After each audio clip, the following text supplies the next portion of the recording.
जी नमस्कार। स्वागत है आपका हमारे YouTube channel science zone by MK में। और आज हम कुछ महत्वपूर्ण क्वेश्चन जो चैप्टर वाइज होगा, फिजिक्स केमिस्ट्री बायो, तो आज हम फिजिक्स के चैप्टर 1 और 2 के कुछ important question, objective type question पे डिस्कस करेंगे। दोस्तों, हमारा वीडियो जो भौकाल सीरीज चल रहा है उसका पार्ट 9 कल अपलोड होगा।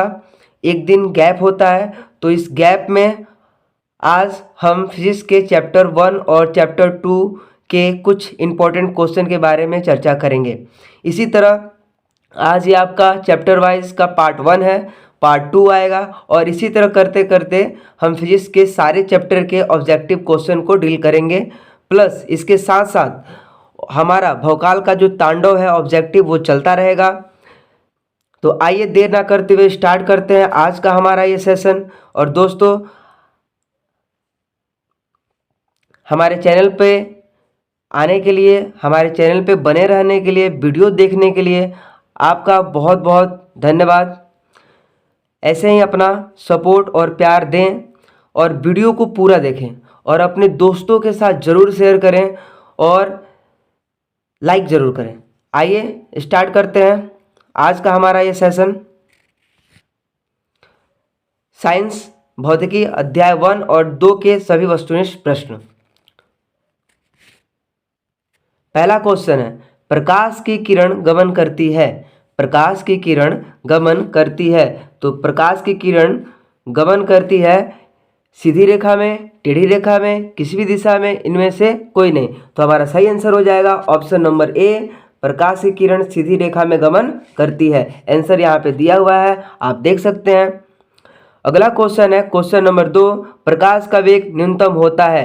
प्रकाश का वेग न्यूनतम होता है, तो प्रकाश का वेग न्यूनतम होता है कांच में। प्रकाश का वेग न्यूनतम होता है कांच में और सबसे अधिक होता है निर्वात में। निर्वात में प्रकाश का वेग 3 × 10⁸ मीटर पर सेकेंड होता है। अगला क्वेश्चन की बात करें, क्वेश्चन नंबर 3, वीडियो बहुत छोटा होगा, 30 क्वेश्चन को हम डील करेंगे, लेकिन आपके लिए काफ़ी फायदेमंद होगा। चैप्टर वाइज होगा, इसमें चैप्टर 1 और चैप्टर 2 के क्वेश्चन को इंक्लूड किया गया है फिजिक्स के। इसी तरह चैप्टर 3 का क्वेश्चन आएगा, चैप्टर 4 का क्वेश्चन आएगा, चैप्टर 5 का क्वेश्चन आएगा, और फिजिक्स को हम क्या करेंगे, समाप्त करेंगे। फिर उसी तरह बायोलॉजी का क्वेश्चन आएगा। तो आज हम फिजिक्स के चैप्टर 1 और 2 के बारे में चर्चा कर रहे हैं। तो अगला क्वेश्चन है क्वेश्चन नंबर 3, मोटर गाड़ी के चालक के सामने लगा रहता है। मोटर गाड़ी के चालक के सामने लगा रहता है उत्तल दर्पण। कौन सा दर्पण? उत्तल दर्पण। अगला क्वेश्चन है, मोटर कार के हेडलाइट में किसका प्रयोग होता है। तो मोटर कार के हेडलाइट में जो प्रयोग होता है वो होता है हमारा अवतल दर्पण। ये दोस्तों, ये सब क्वेश्चन बहुत ही इम्पोर्टेंट हो जाते हैं, आप सब इनको देख के ज़रूर जाइएगा। भौकाल में ये सब इंक्लूड हैं, बस उसके अलावा जो भी क्वेश्चन छूटते हैं आपको इस chapter wise objective type question में आपको मिल जाएगा। तो दोस्तों, वीडियो को ज़रूर पूरा देखें और अपने दोस्तों के साथ ज़रूर शेयर करें, और अच्छा लगे तभी चैनल को सब्सक्राइब करें और वीडियो को लाइक करें। अगला क्वेश्चन है, समतल दर्पण द्वारा बना प्रतिबिंब होता है। समतल दर्पण द्वारा बना प्रतिबिंब काल्पनिक प्रतिबिंब बनाता है समतल दर्पण। अगला क्वेश्चन है क्वेश्चन नंबर 6, लेंस की क्षमता का एसआई मात्रक क्या होता है। तो लेंस की क्षमता का एसआई मात्रक होता है डायऑप्टर। लेंस की क्षमता का एसआई मात्रक क्या होता है? डायऑप्टर। एंगस्ट्रम की बात करें तो ये हो जाता है हमारा वेवलेंथ, तरंगदैर्घ्य का एसआई मात्रक एंगस्ट्रम हो जाता है। अगला क्वेश्चन बात करें क्वेश्चन नंबर 7 की, प्रकाश की किरणों का पथ दर्शाने वाले चित्र को कहा जाता है। प्रकाश की किरणों का पथ दर्शाने वाले चित्र को कहा जाता है किरण आरेख। किरण आरेख से प्रकाश की किरणों के पथ को, रास्ते को हम दर्शाते हैं। अगला क्वेश्चन है, 2D क्षमता वाले लेंस की फोकस स्तर क्या होगा। 2D क्षमता वाले किसी लेंस का फोकस क्या होगा। तो ऑप्शन नंबर है 50 सेंटीमीटर। क्या है? 50 सेंटीमीटर। आप इसको निकाल सकते हैं, लेंस की क्षमता दिया है, P दिया है, और आपको निकालना है, फोकस निकालना है, आप इजीली वे में उसको निकाल सकते हैं। अगला क्वेश्चन है, किसी उत्तल लेंस का फोकांतर 50 सेंटीमीटर है, उसकी क्षमता क्या होगी। तो अगर किसी उत्तल लेंस का फोकस 50 सेंटीमीटर मीटर है तो उसकी क्षमता क्या होगी, तो उसकी क्षमता होगी 2 डायोप्टर। इसी क्वेश्चन को घुमा दिया है 2 डायोप्टर। आगे क्वेश्चन की बात करें, क्वेश्चन नंबर 10, प्रकाश के किरणों के समूह को कहते हैं। तो प्रकाश के किरणों के समूह को किरणपुंज कहते हैं और ये किरणपुंज 3 प्रकार के होते हैं, समानांतर किरणपुंज, अपसारी किरणपुंज, अपसारी किरणपुंज और अभिसारी किरणपुंज। ये 3 प्रकार के किरणपुंज होते हैं। क्वेश्चन नंबर 11 की बात करें, उत्तल लेंस की क्षमता होती है, उत्तल लेंस की क्षमता होती है धनात्मक, उत्तल लेंस की क्षमता होती है धनात्मक। वीडियो आपको कैसा लग रहा है प्लीज़ कमेंट बॉक्स में अपना फीडबैक ज़रूर दें, ताकि एक हौसला बढ़े और ऐसे ही और अच्छे अच्छे क्वेश्चन आपके लिए लाते रहें। क्वेश्चन नंबर 12, अवतल लेंस की क्षमता होती है, अवतल लेंस की क्षमता होती है ऋणात्मक, अवतल लेंस की क्षमता होती है ऋणात्मक, उत्तल लेंस की धनात्मक। उत्तल लेंस को कहते हैं, उत्तल लेंस को अभिसारी लेंस भी कहते हैं और अवतल लेंस को अपसारी लेंस भी कहते हैं। उत्तल लेंस को अभिसारी लेंस भी कहते हैं। ऑप्शन नंबर ए हमारा सही आंसर हो जाएगा। अगला क्वेश्चन है, अवतल लेंस को कहते हैं, अवतल लेंस को कहते हैं, अवतल लेंस को अपसारी लेंस भी कहते हैं। निम्न में से कौन सा पदार्थ लेंस बनाने के लिए उपयुक्त नहीं किया जा सकता है, मतलब लेंस बनाने के लिए किस पदार्थ का प्रयोग नहीं कर सकते हैं, तो मिट्टी। ये क्वेश्चन बहुत आता है, मिट्टी का प्रयोग हम लेंस बनाने के लिए नहीं कर सकते हैं। अगला क्वेश्चन है, किस दर्पण से हमेशा वस्तु से छोटा प्रतिबिंब प्राप्त होता है, किस दर्पण से हमेशा वस्तु से छोटा प्रतिबिंब प्राप्त होता है, तो वो दर्पण है हमारा उत्तल दर्पण। उत्तल दर्पण में किसी भी स्थिति के लिए जो प्रतिबिंब बनेगा वो छोटा ही बनेगा। अगला क्वेश्चन की बात करें, किस दर्पण से वस्तु का बड़ा प्रतिबिंब बनता है, किस दर्पण से वस्तु का बड़ा प्रतिबिंब बनता है, तो वस्तु का बड़ा प्रतिबिंब बनता है अवतल दर्पण में। अवतल दर्पण में वस्तु का प्रतिबिंब वास्तविक, उल्टा, बड़ा, छोटा और बराबर बनता है।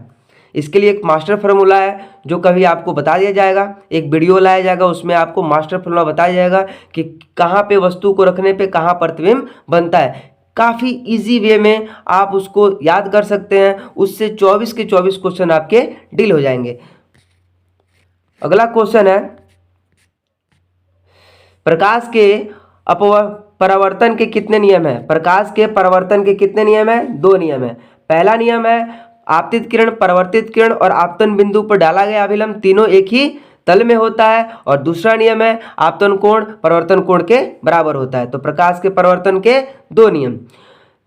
अगला क्वेश्चन है, जब प्रकाश की किरण हवा से कांच में प्रवेश करती है तो, जब प्रकाश की किरण हवा से कांच में प्रवेश करती है तो अभिलंब के निकट आती है, अभिलंब के निकट आती है, यानी कि हवा विरल से सघन में आती है तो अभिलंब के निकट आती है और चाल कम हो जाती है, और जब प्रकाश सघन से विरल में जाती है तो वो अभिलंब से दूर जाती है और उसकी चाल बढ़ जाती है। अगला क्वेश्चन बात करें, क्वेश्चन नंबर 20, फोटोग्राफी कैमरा का अभिदृश्यक होता है, फोटोग्राफी कैमरा का अभिदृश्यक होता है उत्तल लेंस। कौन सा लेंस, उत्तल लेंस। अगला क्वेश्चन है क्वेश्चन नंबर 21, साइड मिरर के रूप में किस दर्पण का प्रयोग होता है, तो साइड मिरर के रूप में उत्तल दर्पण का प्रयोग होता है। देखिए दोस्तों, उत्तल दर्पण और अवतल दर्पण का प्रयोग की बात करें तो आप 2 याद रख रहे, बाद बाकी कुछ भी पूछे सब अवतल में जाता है। उत्तल में के लिए साइड मिरर और पक्ष दृश्य को देखने के लिए और रोडों के लाइट में उत्तल दर्पण का प्रयोग होता है। बाद बाकी कुछ भी पूछे आप अवतल दर्पण लगा के आएंगे, 110% सही होगा।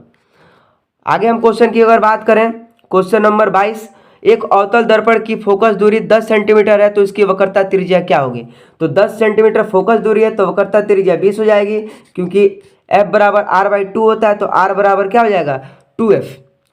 अगला क्वेश्चन है, निर्गत किरण और अभिलंब के बीच के कोण को कहते हैं, निर्गत किरण जाने वाली किरण और अभिलंब के बीच के कोण को कहते हैं निर्गत कोण, मतलब परावर्तन का कोण। अगला क्वेश्चन है, सरल सूक्ष्मदर्शी में किसका उपयोग होता है, सरल सूक्ष्मदर्शी में उत्तल लेंस का प्रयोग करते हैं हम।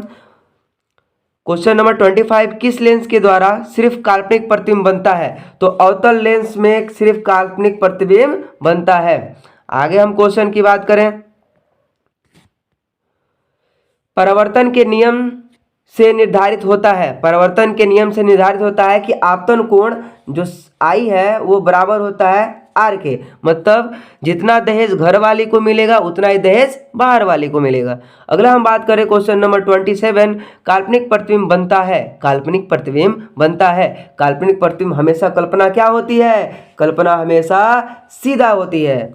अगला क्वेश्चन बात करें क्वेश्चन नंबर 28, लेंस में मुख्य फोकस की संख्या कितनी होती है? लेंस में मुख्य फोकस की संख्या 2 होती है। क्वेश्चन नंबर 29 और हमारा लास्ट बट नॉट लिस्ट, इसके आगे पार्ट 2 आएगा। परसों यानी कल भवकाल। भवकाल मतलब कि 250 क्वेश्चन के बाद 300 क्वेश्चन तक, 250 से 300, और उसके बाद एक दिन जो गैप आता है उसमें हम पार्ट 2 इसका लेकर आएंगे, प्रकाश के परावर्तन और अपवर्तन के ऑब्जेक्टिव का। तो अगला क्वेश्चन है, सर्च लाइट का परावर्तक सतह होता है। सर्च लाइट का परावर्तक सतह होता है। आप मतलब क्वेश्चन का मतलब है कि सर्च लाइट में किस लेंस का दर्पण का प्रयोग करते हैं। तो आप इसका आंसर कमेंट बॉक्स में देंगे। इसका आंसर कमेंट बॉक्स में आप जरूर देंगे। आज के लिए बस इतना ही। ऐसे ही चैप्टर वाइज ऑब्जेक्टिव हम बीच में जो वोकाल सीरीज के एक दिन गैप रहता है उसमें हम चैप्टर वाइज ऑब्जेक्टिव को भी क्लियर करते चलेंगे। दोस्तों आप हमारे साथ जुड़े रहें, आपकी तैयारी में 4 चांद लग जाएंगे। और जुड़े रहने के लिए बहुत बहुत धन्यवाद, बहुत बहुत शुक्रिया। ऐसे ही अपना प्यार देते रहें। Thank you very much. शुभ रात्रि।